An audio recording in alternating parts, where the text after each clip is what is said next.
confident, raise your hand and say it. I'm going to lead the discussion and work as sort of a moderator. But you guys should be doing more talking than I am. So you got that? Oh yeah. So the topic is the death of gaming. In particular, I find it really interesting how it's such a common thing we see when people are talking about gaming. Whenever something happens, it seems like people are like, games are going to die, games are going to die, games are going to die. Despite all the empirical evidence that games don't seem to be going anywhere. They're in almost every country in the world, continually growing on every platform. So, why do you think this happens? Anyone have any ideas? I saw that in first. At least it's not so much that, just, at least to me, it feels like there's a lot of bad practices, building up like some of the shady DLCs or some of the, paywall and use, especially in the Western front, and middleware dying as well. Well, I have a question on that. I have a comment. Because I still think a lot of people say this, that like DLC is killing it, or DRM is killing it. I find, because there's more games in general right now, there is just as many games in the past that are completely free of DLC or anything like that as there is now. Because a lot of indie games and stuff like that that are not big stuff don't have those things. So why is it that it seems, because a lot of the AAA titles have those, that games are dying? Does that seem fair? Would you agree with that? Yeah, I think it's still weird. It's like one extreme with AAA, and that's looking at the mainstream appeal, but it's like a lot of customer trust, issues, and of course there's a lot of issues with the buggy launches last year. And there's a spectrum of the indie stuff yet, which is pretty bad, but people still want more, something more substantial to them, Okay, I want to get some other ones. So that hand and then that. And keep your hands up so we can. I watch a lot of anime as well as play games, and I can draw a parallel between gaming dying and anime dying, because every time a new season happens for anime, people are like, anime is dead, the industry is dying, anime is going to die. I think what it comes down to is harkening back to a golden age that doesn't exist. There's no golden age of anime, there's no golden age of gaming, there's nothing like that. But people who grew up in the 80s or the 90s seem to think games were so much better back then, they're all crap now. So or the shows were so much better back then, there's only like really bad, stupid stuff airing now. It's like, that's why they think it's dying, because what they perceived as good is not there anymore. They think that everything's crap now, so it must be a dead industry. So, but that's right, you're saying basically people are harkening back to a golden age of gaming that doesn't actually exist. Yeah. And so everything new is not the golden age, so it is dead and killing it. Yes. All right. Who did I say I met? Forget. I think it was you over there. And then let's go. Actually, yeah, let's not do raise your hand. If you got something to comment after you say this, speak up. Try to go one at a time.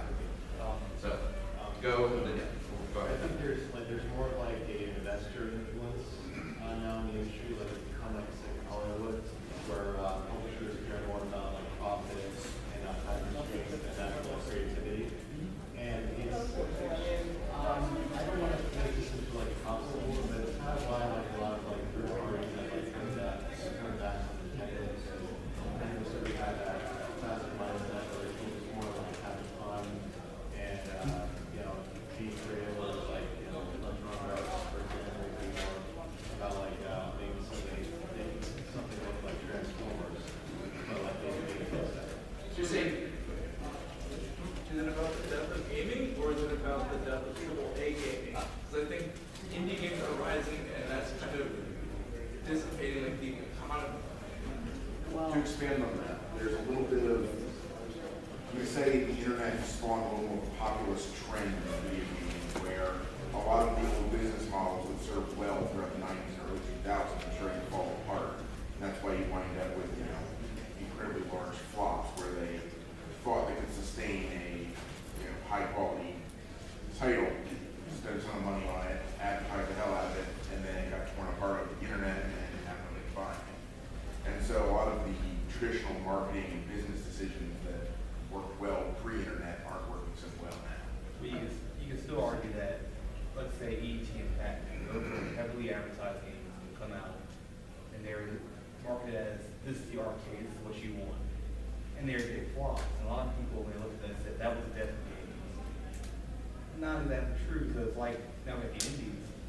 during that time period when gaming was dead in America and UK and Europe, there were people at home making their own games, like Commodore, Spectrum and stuff. So I see more of a cyclical thing happening, where we have games like Ubisoft's Assassin's Creed Unity, Keno's broken. Kind of close to how we have ET, which was broken, which was horrendously broken on 20, unplayable in some regards. I think it could be like a rise and fall, where it comes to getting too, or trying to do too much. Way dies and a new way comes up. Yeah. So, we go ahead. I feel like with ET, I'm seeing that a lot of companies, corporation or no, publisher or no, are devolving back into the process and mindset of thinking, we have a very different franchise, or we're back in the crash of the mid-'80s, another very scary point for the video game industry. We have a license and or franchise that we need to save, and we need to save this and maintain this franchise for as long as possible, no matter the cost. And I think that because of that, the quality overall is dropping to meet the demands of maintaining the franchise and license. Why do we give there's so much shit to the AAA guys though, when we Project Greenlight all the kind of pre-alpha and forever alpha games that are on Steam right now? I mean, it's the same thing. We're releasing games that are not finished, but so are the indies. We give those guys credit. I want to say one thing as well. Can we get a poll of who actually thinks gaming is like degrading and dying? Like raise your hand if you think that's actually the case. Can you define what you mean by that? Because he gave a good example earlier of AAA games. I mean, in general, all games. I don't think a separation necessarily between AAA games and games, because they're all games. Just the industry. Just the industry in general. Because I do not think that's true at all. Like, I completely disagree with it. Like, I think the industry is stronger than it's ever been, but we're seeing the rise and fall of some companies and the rise of Can I agree with you. And to be honest, I'm going to be probably completely contrarian here and say, I think we're looking at the beginning of a new golden age. And and quite frankly, here's the reason why. All the problems that we are pointing at for the reason that the industry is dying is all stuff that has been challenged before in other sectors. The broken stuff that you're talking about, the AAA titles, especially what happened in 2014. There were people back when the first hard drive was put in a game system where people were basically saying, this is what's going to happen. That they're going to, that the pressure to get the game out the door is going to be so great that now that they have the option that they're going to be patching it, and they were pointing directly to the PC gaming market, which by studies right now is currently the most robust market there is for video games. So clearly, video games for PC didn't die. Then they also said mobile is going to come and take the console of gamers' lunch. And that's why you saw so much rushed stuff come out end of 2014, was because a lot of the developers were basically caught flat-footed because all their effort had been put into mobile. And then the Xbox One and the PS4 come out, and both those systems are currently doing double the sell-through that their previous generation systems were doing at the same point in their life cycles. So now we have a situation where console gaming is bigger than ever. We have, contrary to most of the pundits, we have a indie sector that is essentially filling the void that all the middleware sector, the middleware sector got left behind. We have blowback to the AAA sector from all the crap that happened in 2014. You know, nobody wants to be Microsoft. Nobody wants to be Ubisoft. Nobody wants that for their systems. This is not going to happen again because they know what kind of blowback is going to have on their sales because it's going to erode customer confidence. They are smart enough to know that that's the case. So, from the impression that you were giving, what's your name? Kenneth, From the impression that Kenneth was giving, I really got the sense that economically, video games seem to be bigger than ever. I mean, like, it is true that the PlayStation 4... well, not just economically, creatively. Well, I mean, I'm just trying to say that, but it's just like, I think the idea that games are dying is not necessarily just an economic concern. I think it is a cultural concern and an economic concern. Does anybody also think that that's sort of the issue? Because I find a lot of the times, one of the first things that said we were destroying the games was casuals. And to me, that was just kind of a crazy thing, because economically games are expanding, we're getting new markets, but somehow that's killing games. And I think it's more sometimes that it feels like there's an invasion from an outside group. Does anyone think that that contributes? And if not, why do you think that? You know, there's something I really think that that the person said right there. He makes some good points, but the one thing I look into what the PS4 and the Xbox One is, honestly, the one thing is the reason why people are really down because there's no true next-gen games. I mean, I'm not talking about, oh, the games like now like Dragon Age or, no, I'm talking about truly next-gen. When the Xbox 360 came out, for the first year after that system came out, can you point to one title that was truly next gen? Yeah, but that was 10 years ago. So everybody's... Exactly. It's just that it's the same thing, but you're right. people have to learn the new systems before they can do anything. And they're even further behind this time because they push all their resources to mobile. Holiday to 2015. All right, one at a time, everybody. So, let's do 3.5 first. Yeah, no, I'm saying that you're absolutely right. It's 10 years ago. Nobody's used to that anymore. They forget that there was, 6 months, 2 years, something like that, where there was nothing coming out. We're used to 60, 70 big games a year coming out. All of a sudden, these new systems come out, and we had 4 games or something like that for a year or two. So yeah, it's natural for us to think, oh my God, gaming's dying. There's 4 games out for my new $400 system. Which is why the long view is usually the best way to go. In any really. But the long view, I think we're getting too stuck up on the current time. but It's not something new that people are saying that gaming is dying. This has been happening for years. It is not something that is just like by this generation. I think this generation, these are the reasons I think people think that. I'm sorry. Well, why do you think it happens more in general? Like, what is it within gamers, or just maybe people in general, that makes us think that the thing we love that is obviously not dying, because again, it expands every year economically, is dying? The Well, main thing is I want to get people who are raising their hands up. You've had yours for a while, so if you just want to get you go first. It's because people. No, in front of you. Yeah. Okay, so I think the problem is there are Nazis that say, oh, gaming teaches you, some games teach you to kill people and hack and such. And whereas like violent video games don't actually cause people to commit violence because that's what studies have proved.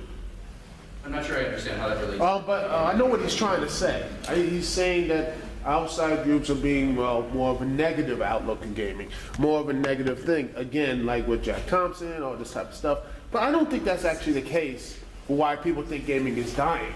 The reason why I believe people actually think why gaming is dying is because as much as you say it's economic booming, it still, as you look at, I remember looking at a CNET article earlier this year that 2014 game sales are stagnant, if not going backwards. Let's approach this a different way. Somebody name a great game that you played that came out last year. Bayonetta 2. Okay, so how many did we get there? So I heard Dark Souls 2, I heard Sunset Overdrive, what else was there? Smash Brothers. So in the past year, there's too many for me to get now. There's at least 15 great games. Give me that for the previous year. It's hard to tell, right? But if you look back, and that's a bad year too, because last year was a bad year, right? If you look back to the early times of gaming though, we didn't have really 15 good games. If you look at like when Final Fantasy VII came out, it was like Final Fantasy VII, Mario 64. That was it. And we love those. You know, gaming loves those. But no one claimed the death of gaming or said it was dying there. So we clearly have more games that we think are great. So why are we saying it's dying? Like, what is the deal with that?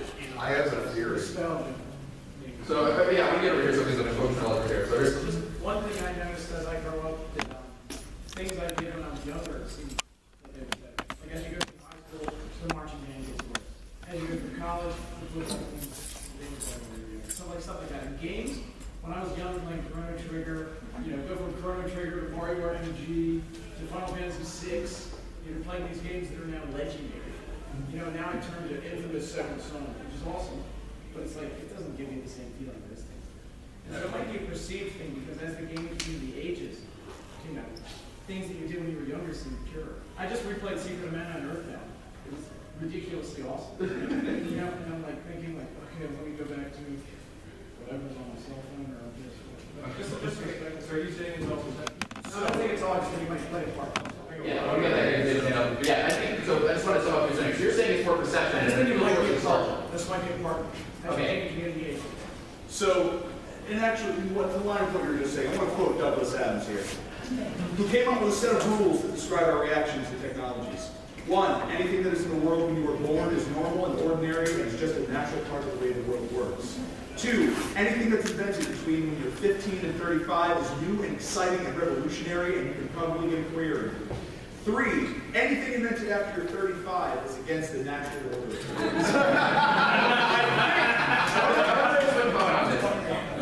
I want to raise one comment on this because I'm the head of pages and I'm also the head of normal panels. And so I get about 250 game requests or panel requests every year. You can only pick like 40.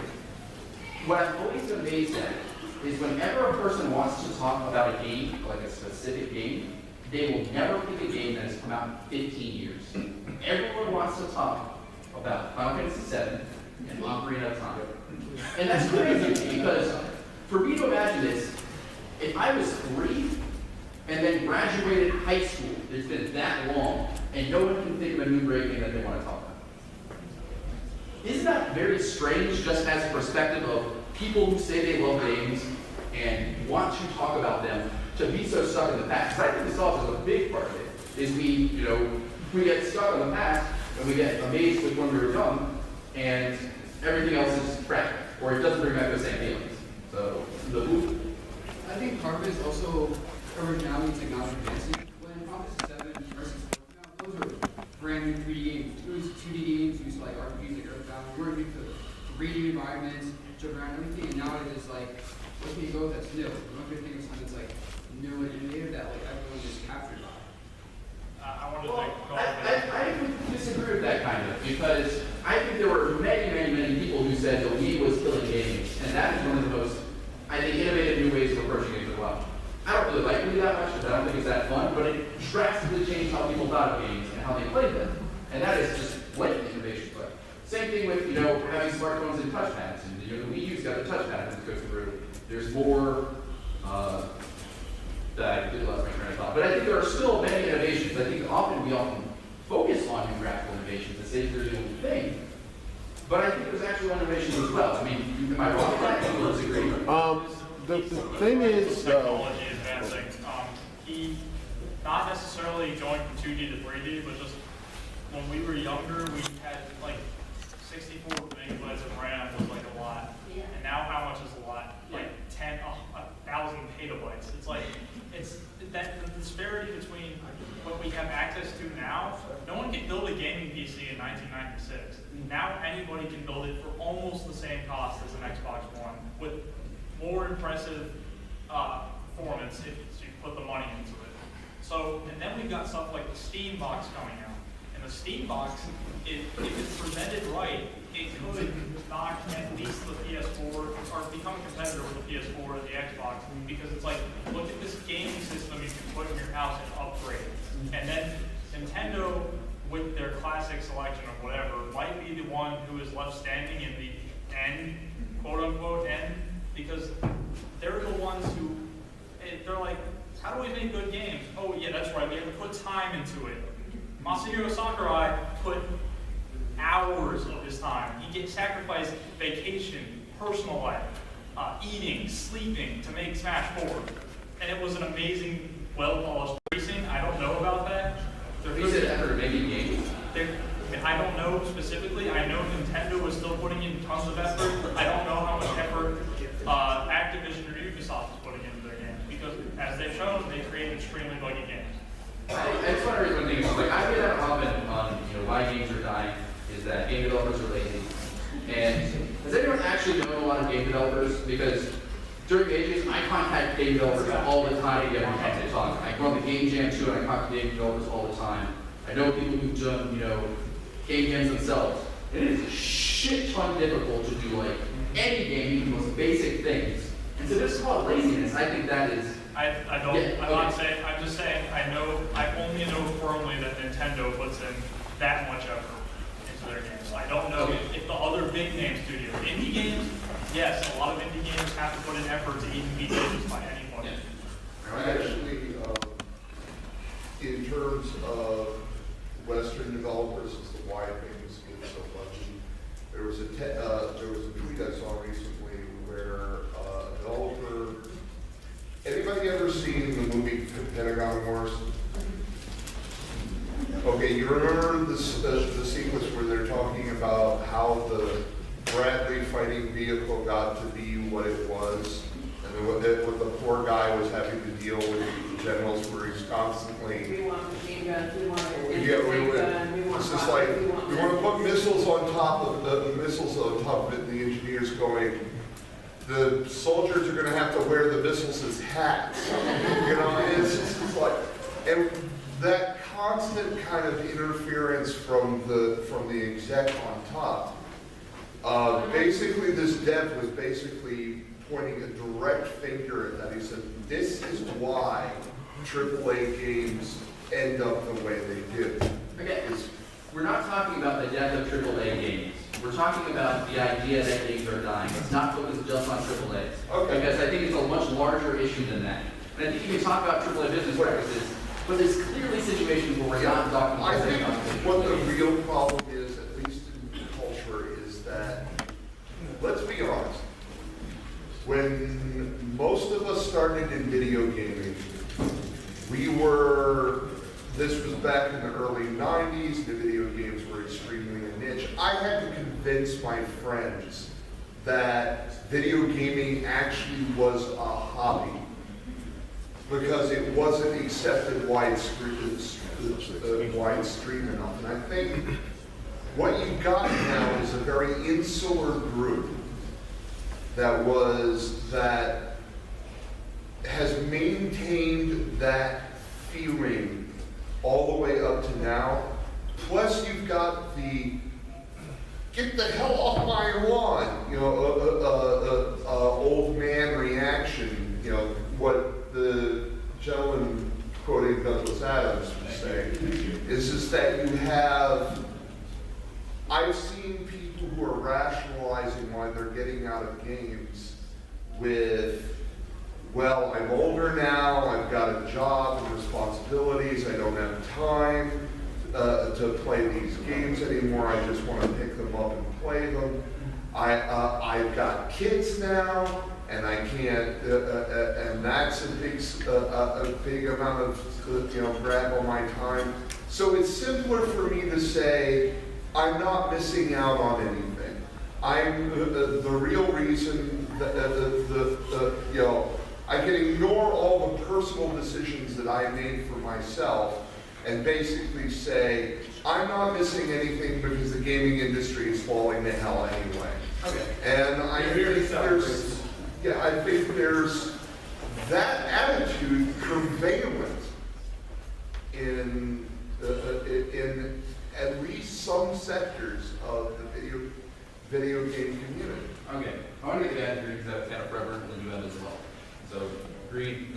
My biggest concern is that when I look at the changing market share to mobile, pay-to-play, casual games, or to free-to-play, casual games, I think that developers are going to see that as the way that they're going to make a lot more money, and they're going to be focusing their attention on silly little things like that, not creating epics like we had with Ocarina, Final Fantasy VI, etc. However, I don't really worry about that because I look at the Dead Space series and the Witcher series are my two favorite epics that are pretty recent, and I see more things like that coming. So, what I was trying to figure is like, everyone's always harking back to the classics. Everyone harks back to Final Fantasy VII, Ocarina of Time. And just, what is it now that is so drastically different from those? Because a lot of those games, like I tried to replay them, I don't find Final Fantasy VII story to be very good anymore. I actually don't find it that good in the 13s because they're all just like stories of a guy who doesn't know, or a main character who doesn't know themselves, who doesn't like other people, and they learn to find themselves and gain inner strength to defeat the evil person. And the evil person is some sort of person who's got some anger against a god, and then they destroy the god and achieve freedom for mankind. And At what age were we when we played that? We're all teaming. You can't say what age we are though, because then we're claiming the entire gaming group is us, and that is not true. I know, but I'm just saying that a lot of the people who are making that complaint, because there are a lot of people who will look at there are also a lot of people of the younger cohort who look at the indie scene and say, I don't want to play those games. Those games are all 2D and sprites. Ew. So what we've got here is a split between people who are weaned on Call of Duty. And you have people Call of Duty is not killing games. No. I'm going to say that. That is my opinion. I will argue that this. I won't do that right now because that's not this topic, but we will talk about it later. I want to get your response. Going back to a broad cultural societal level, just as far back as possible. How far back have people been predicting the apocalypse? Last time I checked, the Earth should have been about 3,000 times since the 2nd century BC. Every single time there's a major paradigm shift in anything. As soon as pencils and paper get invented, educators complain that students are lazy and entitled because they don't know how to use a slate. There are documents saying that TV kills radio, that video games kill TV, that movies kill TV. that comics create delinquents. Exactly. What was the boogeyman back in the 80s? Rock and roll. D&D. Rock and roll was destroying In the society. 70s, it was D&D and running around in steampunks. So what's the point you're getting to? Just basically saying that What I'm saying that's is a common trend? The only thing that's remained the same over all of those is we are going to predict the end of the world, the end of civilization, the end of gaming, the end of movies, the end of whatever, for as long as we want. But the fact remains, whenever there's a major shift, whenever there's a major shift in the current status quo, people are going to be afraid of it, and people are going to say, the way I know gaming right now is dying. Can I say something about what you're saying? Well, I want to get a couple of you had your hand up for a while, and then you and the blue had your hand up for a while, but you just put it down. Oh, yeah. Wait a second. And then she has Did you have your hand up? I did. I gave up. Okay. The pink hair, and then up front, and then I'll get over there, because I want to get everyone trying to talk. I gotta go. All right. Bless you, sir. Thank you.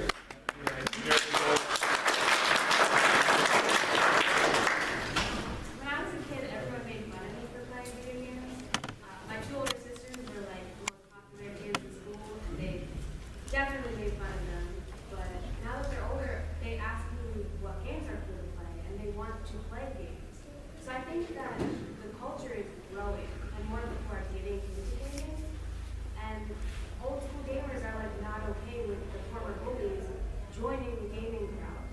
And so there's this prejudice that since it's becoming so mainstream, it's dying. But I think it's just becoming so common that it's not special anymore. Wait, maybe it's not just for middle-aged white guys anymore? What? That was actually pretty close to what I was going to say, that as gaming has gotten bigger and more inclusive and goes in more interesting places, what people think of as a gamer has, people are sort of circling wagons around, real gamers. We're the real gamers, girls, no girls allowed, but black people can't be real gamers. It's just, this bunch of people playing a couple of games. She's saying that. She's using a voice changer. I mean, No, I'm just saying that, as what a gamer is has expanded and become,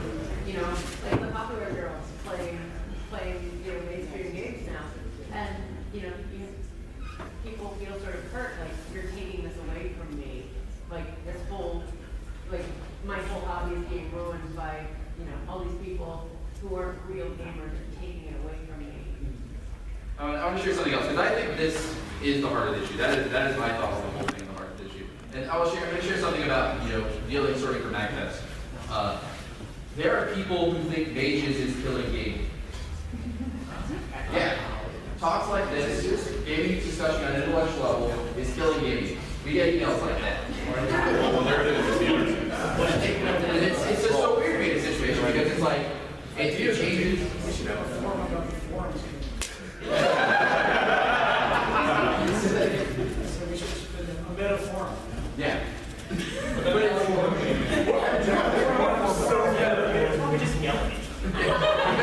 That's so weird to me. It's just like the idea of wanting to sit down and calmly talk about games and just let anybody talk is killing gaming. And that is just so absurd to me. And that's why I wanted to have this, because like I've gotten it a lot this year, and I was just like, man, I need to see why people think this is happening. Or do people actually think this is killing gaming? Do people actually think including new people is killing gaming in some form? Absolutely. Okay. Go ahead. Yeah, go ahead. Okay. Something I know is I see the arcade stick. I play a lot of fighting games. And if SRK.com is to be believed, then yes, new people is killing gaming, but for some reason that they don't have the experience to hang with the older players. The strange irony about that is that these are the same people clamoring about that fighting games are dying because more people aren't playing. But the moment those new people start playing, you demonize them for not having the experience to play the game that you want them to play. Actually, that's what it is. That's always weird because I love fighting games, but I'm never very good. And whenever I try to get better, I'm just like, stop sucking. It's just like, oh, thank you. You know what is really killing gaming? The fact that online, that mobile games, that games that are on mobile phones, like Candy Crush Saga or which Saga 2 is basically more accessible. Basically, adults playing video games on mobile, those cheap free-to-play games like Bugwitch Saga 2. They don't want that. I disagree entirely. You know what I play on my phone? The Banner Saga. They're new gamers. The Banner Saga is on mobile, and that is fucking awesome. How is that? To consoles. I mean, for every, Angry Birds, for every shit shovelware game, there are phenomenal games on mobile. Mobile is a completely separate market. It's like the difference in between TV and movies. Consoles are movies, mobile's TV. It's cheap, and sometimes you get great things. Sometimes you get 30 minutes of shit that you just want to do because you want to spend 30 minutes not doing anything. But I really don't think it's fair to say that mobile gaming is killing games, because we were saying earlier, games keep getting larger every year. They're going into new platforms, and everything that we used to still love is still here, and new stuff is too. So how is it dying? The reason why gaming is dying, and this perceived craziness of gaming is dying, is honestly, it's the same type of vibe of people saying, back in the 80s, like bad ports, bad games are coming out. Like, I'm not saying that bad games, but buggy games, like, Assassin's Creed Unity. In fact, even the Game of the Year, which I don't know how it is, that got Game of the Year, Dragon Age Inquisition. I mean, to me, I honestly I don't know how a game that has bugs like that, game-breaking bugs, can get Game of the Year. How is that possible? I can take so much you cannot. I think it's not fair when you're dealing with a piece of software to focus on one bug because there's potentially like thousands. Yeah. Yeah, like Super Mario has bugs. Everyone's gone to the world thing has one, and that's a bug. We love it. All these people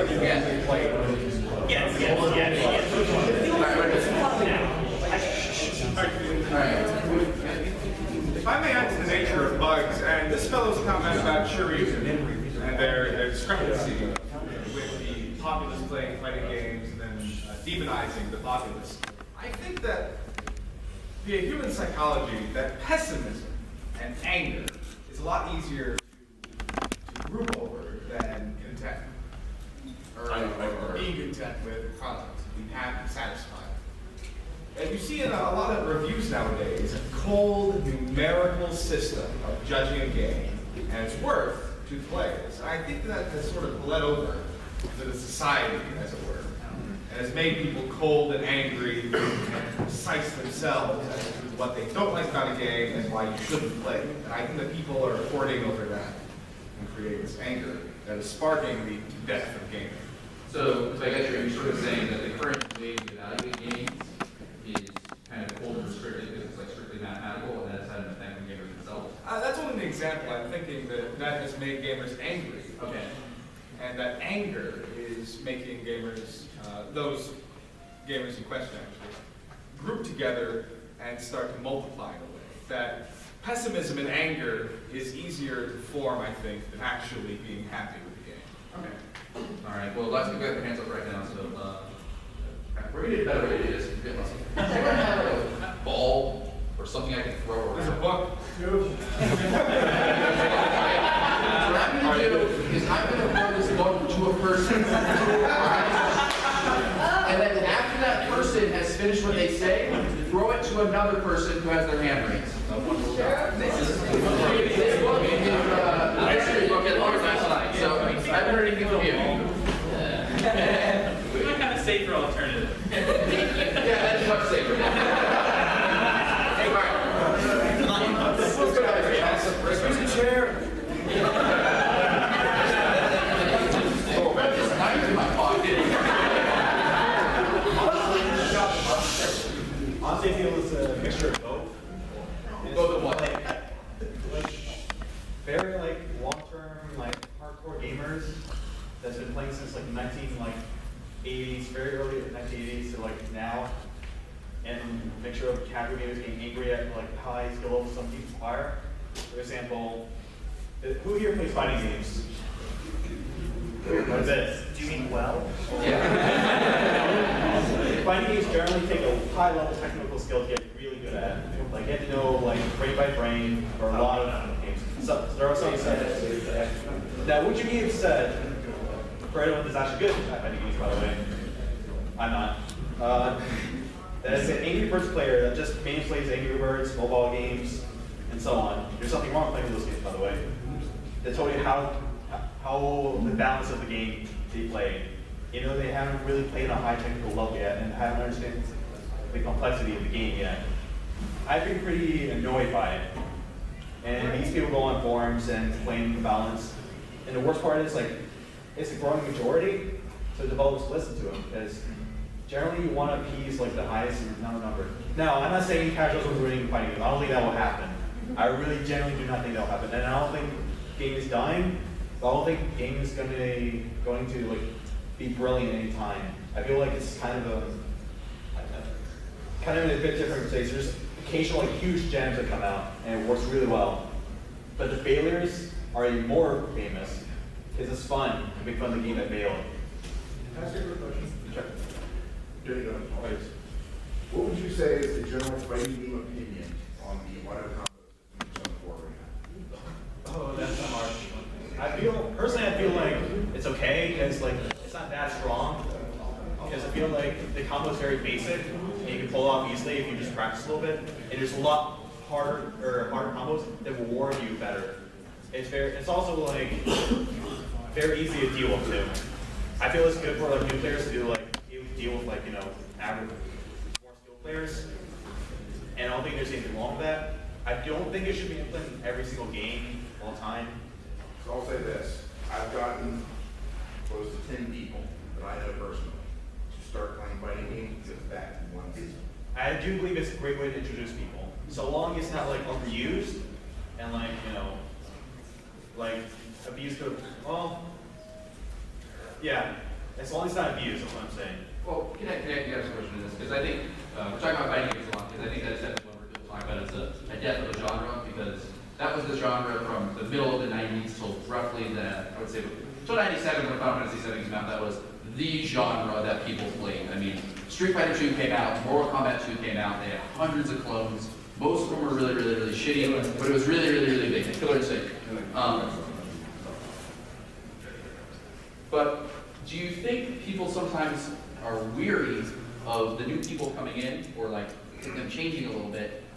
Is the technical ability within fighting games going away? I actually do not believe that in the slightest. Guilty Gear XRD, recent, or it's called Guilty Gear Xrd. Yeah. So my bad. I actually have body, I'm planning to lead it, but it still needs really high level technical ability to actually play very well. Street Fighter still requires it, though. I don't know about Street Fighter 5, but that hasn't come out yet. But Street Fighter 4 still requires high level technical ability. I have not seen anyone like actually perfectly drop down. Ian, apparently my friend that also plays fighting games very well.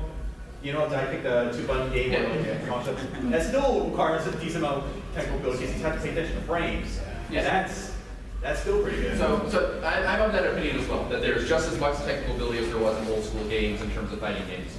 Why is it now, though, that when there are additional methods of playing that are not as technical, people see it as killing the technical thing that is just as technical as before?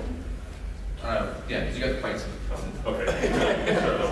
My theory is that I'm assuming what you're talking about is... Yeah, sorry, I forgot. Pass the ball. Get. You went and got the book. Thank you. Message the person back there because they look very exhausted back there. Pass and then pass it. No, after you're done. Okay. You're done. Okay, thank you. My theory, I'm assuming you're talking about infamous comeback mechanics.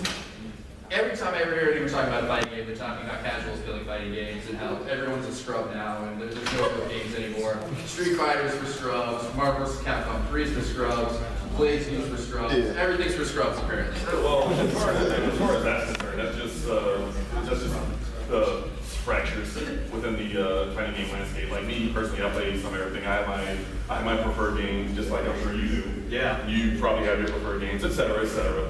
Like I played Dead or Alive a lot. Dead or Alive has a not very wholesome reputation for obvious reasons.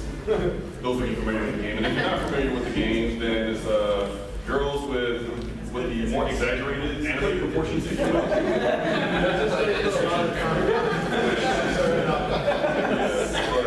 Most of the trio I've seen comes from what are colloquially known as combat mechanics. Basically, a situation happens where you do a single attack that immediately levels the playing field.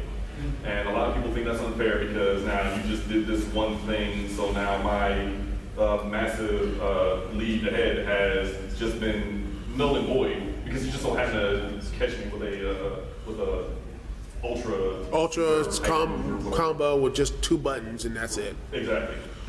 Like Marvel 3 has X Factor, there's Ultras in Street Fighter 4, though Ultras are kind of dubious in that game. Dead or Alive has Power Blows, which don't get me Mortal Kombat 9, X-ray attacks. Yeah, Mortal Kombat X-ray attacks. Well, that's more with meter management, so that's kind of a weird one. What about with Justice, like super special? Yeah. Oh, yeah, it's another meter. Yeah. We passed the girl back there, but she's had her end for a very long time. Yeah.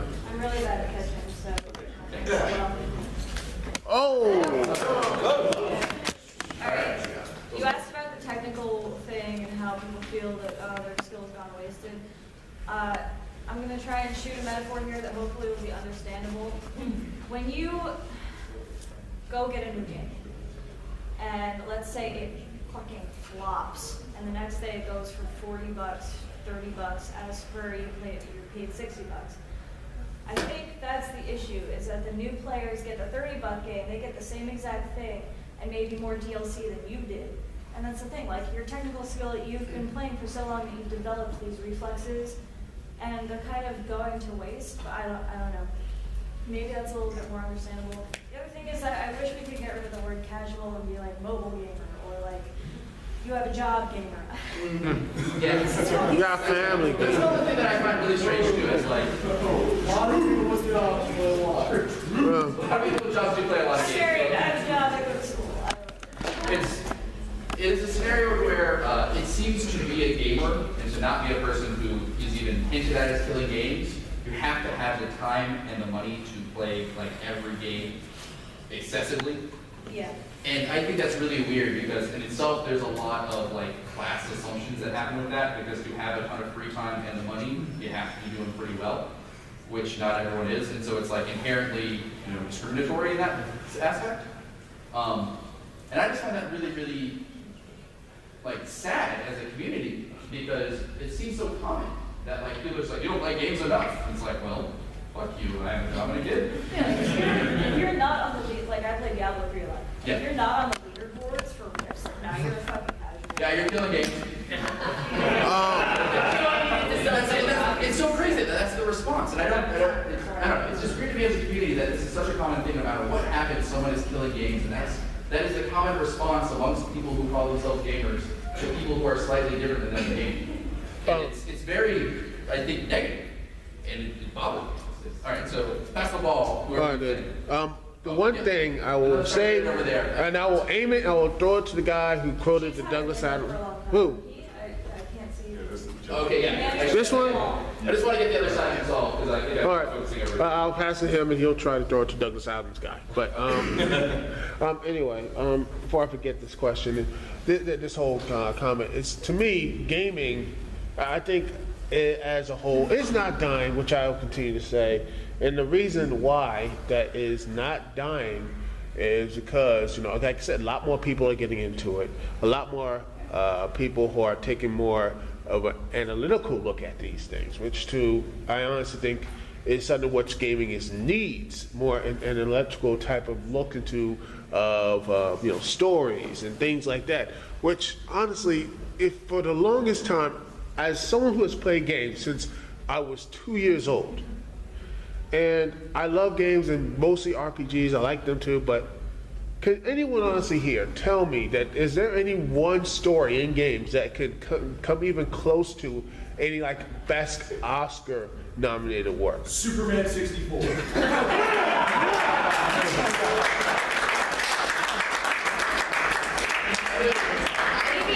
think Spec Ops: The Line has a phenomenal story. I think that's really great. But that is the one that comes out of my mind. It's just like something that is incredibly viable for its platform and effective story. But I would argue. Papers, please. Gone. Papers, please is the game. But that's the problem. You have a handful, but again, handful. But where is like as long as game has been around, what has been like, but you know what I mean, though, right? You know what I mean, though, right? I mean, for like, since like the 80s and 90s and everything else, I mean, it's like, what about when you look at film? That's had really award-winning work, like after 10, 15 years of that existence, you have really profound work. Gaming has been around for 20, 30 years. What has been the most profound story? And something that has been reached or something like that. We haven't even got that yet. I think that's a different conversation, though, because I think that is very much on the nature of whether or not it should be focused on gameplay or a narrative. And I think sort of your preference on it. And I think that's one of the reasons why that's the case. Anyway, purple guy has the ball. Yeah, that's not right.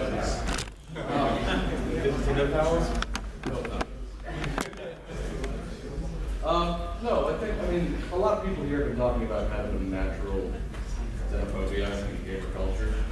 And I think it really comes down to a lot.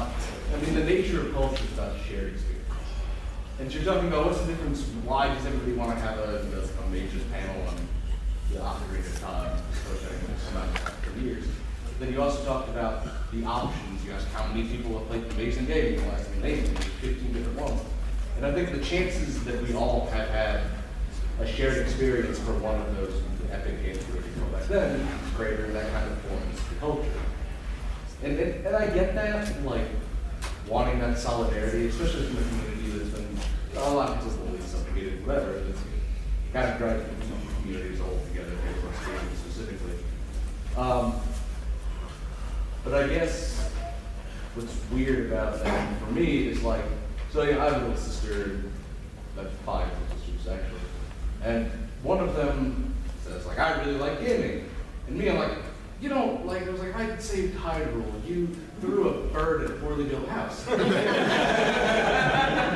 why do we say that though? I mean, because that's a common thing. It's like, you don't really like games. I like games. Right. Well, I mean, the thing that was terrible about it is because I like to call myself doing it. And at one point, she was this last visited home for holidays just last year, and she was playing games on their Wii U, and she asked me to help, and I'm like, finally, be awesome. I'm gonna help my sister do the game.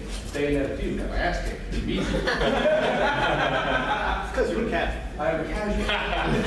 And I found, and I like to think that I'm a gamer. I've been playing long, I mean, I got an N64 as my first console, it was like 9 or something. I was really excited about it, and I guess there's something else. And I've been playing, and this guy dragged me into my first Magfest last year. And that came online to play Eve. I've played enough video games that people have said to the detriment of the rest of my life, which I think is the qualification. And people tell you you need to stop. I got here, I had no idea the first time I got here what the hell everybody was yelling about randomly. But could it be generational? Well, but that's what I'm saying, is like, I really like to think of myself as a core gamer. And a lot of people were like, you have no idea any of these fighting games. I just walked around the arcade and I'm like, what's that? But I think there's an interesting thing here, because we're talking about like the death of gaming, right? But we keep coming back to almost the death of the gamer in some ways with it. It's like, we keep saying like, I don't feel like a gamer anymore. And so, or like, you know, it's changed so much that, you know, there's new people, there's new gamers, and somehow that is killing gaming as a result. And I think that's interesting, because I think that is, I mean, in my opinion, for why people say there's the death of gaming, that is the more prevalent issue. Is it the expansive culture has, and I really like that you brought up shared experiences, because that's what I think it was. I think back in the day, when there wasn't so many great games every year, if you played games, you would all play those same great games, because that's all there was. So immediately when someone said, I like games, you're like, I know exactly what you're talking about, let's talk about this right now. And it was immediate great shared experience. And that is no longer the case, because there's lots of great games. So, you know, how many people play Bannerstar? I love that game. That is my favorite game of like the past 2 years. And if I wanted to talk about it here, I wouldn't know if you'd immediately done that. And that's a different change from in the past that somehow makes it feel that there's not that cultural association and not that personality within a group. That I think that's why people think there's a death of gaming. So I really like how you're talking about the shared experience, because that's like, I think that's a huge key aspect of like, it is expanded, so the assumption of a shared experience is gone, and people don't know how to deal. So they say, those people are killing them. In direct response to the point you're making, both of you, about shared experiences, I would say that people are talking about shared experiences, which I think is really important, but when you come to defining a culture, you define a culture by a set of shared assumptions. And the assumptions, I would say, are more about identity and how people see themselves. We talk about a gamer as like kind of the core of what makes up gaming. And I do think it's definitely more about the people than the games. So there is this question of shared identity, shared experience, but there's also this question of identity. What do you think of when you see a gamer in your mind? And then when what you're seeing is people who are not that person who are playing games, it feels more like the death of gaming. Because what you're seeing are not the gamers that you're expecting. And when it comes to doing like user research, targeting games, things like that, and deciding how you're going to optimize making this game good for your players, you're thinking about, you know, is this a casual gamer who's not going to like learn all the combinations? Is this, you know, who is this? So when you do your user research and when you're making stuff, you have to know who you're making it for. So I feel like a lot of times it's perceived as the death of gaming when the person, the target is who you're not thinking of as a gamer. Yeah. I think that's a good part. Let's get the guy to talk, because I was hand up forever. Yeah, magic ball. And the last, sorry, and real quick, I just wanted to, I super agree with you, phrased it a lot better than I did with it being about assumption. It's what Okay, it is about games and about rules. I mean, it's kind of pride of people that play a lot of games, they learn about a lot of games. They know, they feel they know what quality is in a good game. You know, it's like any art, you can find people that have the higher taste. Music, art, cooking, whatever. So it's sort of like that. They look for the quality in the game. They see that the developers are dumbing down some of these properties in their games. Like a lot of people always argue about, oh, Call of Duty is regenerating health. You just go behind the cover and you're good to go. It's wrong. Well, and then like you play, you know, Half-Life, and you have to find the health. That's amazing. I have a question. Why is that like necessarily a negative when they change these mechanics? Like that's like it's like they're both first-person shooters. shooters, they use different mechanics. One of them seems to be, you know, if you don't appreciate it, you don't have to play it. But like, I don't see why people appreciate it is killing the genre or killing games in general.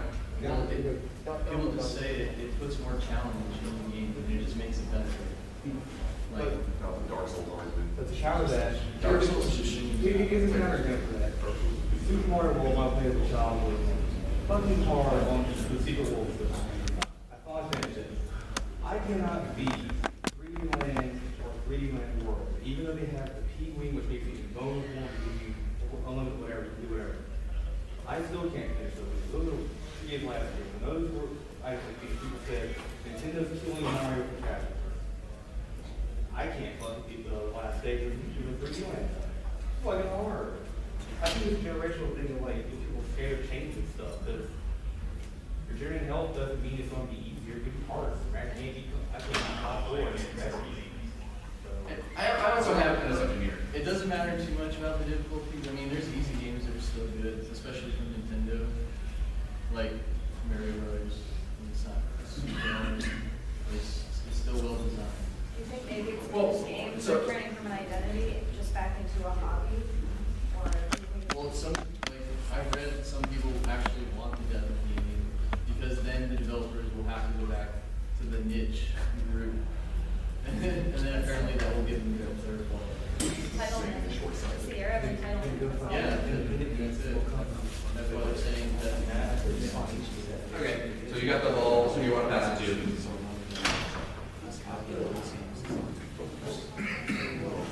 I want to get back kind of, like, we're talking about exclusion and inclusion and all that stuff. To get on the point of all that kind of stuff, the word nerd has been thrown around a lot for the last, I don't know, 60 years. So when it became popularized, at least in the U.S., people were like, oh, you're a nerd. It's a bad thing. You don't want to be called a nerd. No one wants to be called a nerd. No one wants to be called a geek. Because it's got, you know, it's the thing, you can get in the whole societal thing, like arguments are like not masculine. You have hobbies that are seen as like jokes and all that kind of stuff. And so then we get into the 2000s and 2010s, and we see people are calling themselves nerds now, and it's a good thing. Like, he's popular. Like, I don't want to start a shitstorm, but the Big Bang Theory is a huge, like, catalyst to all of this. It's like, I don't want to shit on the show or anything like that.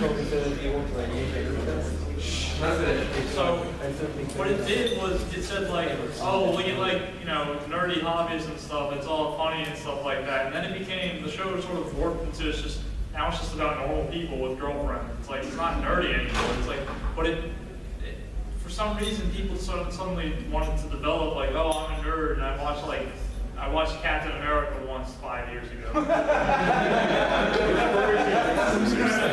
It's the same thing. It's the same thing as gaming. It's like I played Angry Birds when it came out, so I'm a gamer. It's like it's the same. Nerds, it was a bad thing to be, and now it's a good thing. It's like, why are you usurping this word meaning? I actually. I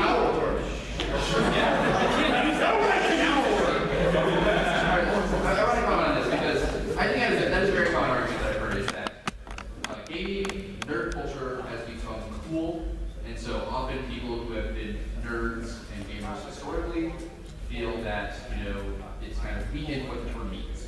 You know, it's that if everyone is a gamer, no one is a gamer, because a gamer means nothing. And if everyone is a nerd, then a nerd no one's a nerd because a nerd means nothing. But I don't know. I work with a lot of teenagers because I tutor at high school and a community college, and I deal with lots of people who are like 15 to 19. And everyone I ever deal with still thinks being a nerd is horrible. So I don't know if it's true that being a nerd or a gamer is making you cool. Everyone is a nerd. Jocks are sports nerds. Yeah. Yep, he's right. Fantasy football is D&D. Yes. Yeah.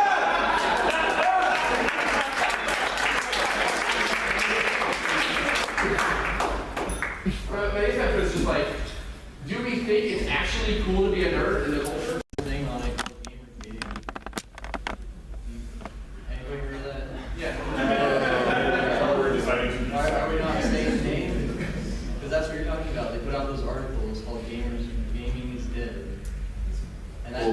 off the internet. That and being a game are two completely different. No, it's the same thing. I want to turn this into a game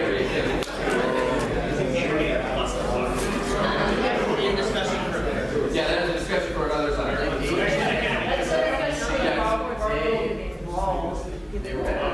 Anyway, who's got the magic ball right now? Okay, I feel so reasonable, but for the casual argument, I kind of want to relate this to like anime, because when shows like Attack on Titan came out, that was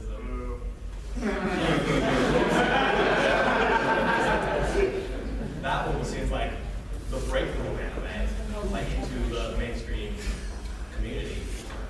And I had seen a lot of like reviewers on YouTube saying like, oh, with all this, these people watching Attack on Titan and saying that they watch anime or they are otakus, that it's somehow devaluating the term of anime fan or otaku.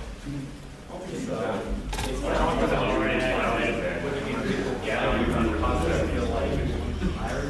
Hey, so what was are you finishing what you wanted to say? Okay, so it's just you're making a parallel with the anime itself, sort of how the same happens with gaming and sort of general nervous culture. Is that correct? Yeah.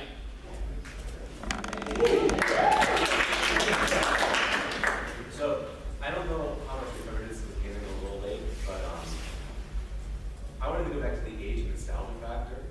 I'm 19 right now. I grew up, like, I was 5 in the year 2000. In 10 or 20 years. You never played Final Fantasy VII, what's wrong with you? Well, that's my point. In 10 or 20 years, the games I'm going to be nostalgic about are the Mass Effect series or Assassin's Creed. I think we're hitting on right now, but I've gone back and I've played Final Fantasy VII. I've played the Ocarina series. I've played Secret of Mana and Chrono Trigger. I understand why you guys love those games so much. But from my perspective, games are not dying at all. They're just getting really good. I feel the same way. I think games they are getting more and more expansive. I mean, we did this quick experiment of everyone naming a great game that came out last year. We got like 15 games, and you know, in '97 the only 2 great games were Mario 64 and Final Fantasy VII. And it's just weird that that's the perspective. And it comes out to be a shared experience. It comes out to the scenario. It's just like people can share that experience, and they can't do that anymore because it's so expansive. Anyway, we got the magic ball. Who's it going to? Richard. I don't know if it'll get what said, but PC gamers, Master Race. Yeah. Let's say that. But if you look at the numbers, they've been selling more than ever. Yeah. Right? And PC gaming itself, in the 90s, it was dying. And look what happened in the indie scene came out like 10 years ago or whatever. And it's not necessarily a bad thing if it does die. Because 1983 or whatever, the market crash, all gaming died and it came back.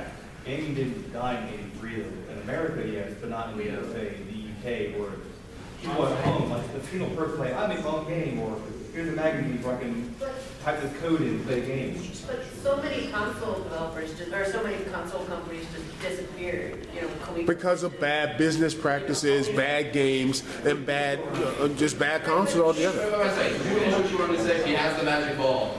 Right, but I'm saying, what happens, it will bounce back. The gamers are out there, right? They want to play games. The market's dead, like capitalism. I think it'll only go up from here. I mean, sooner or later we're going to have better representation, like you talked about, like storytelling in gaming. Like you may not like MSNBC, you may see people like Indiana or Stan Lake doing like reviews, and ultimately people are going to see themselves more as like individuals who are willing enough to game and just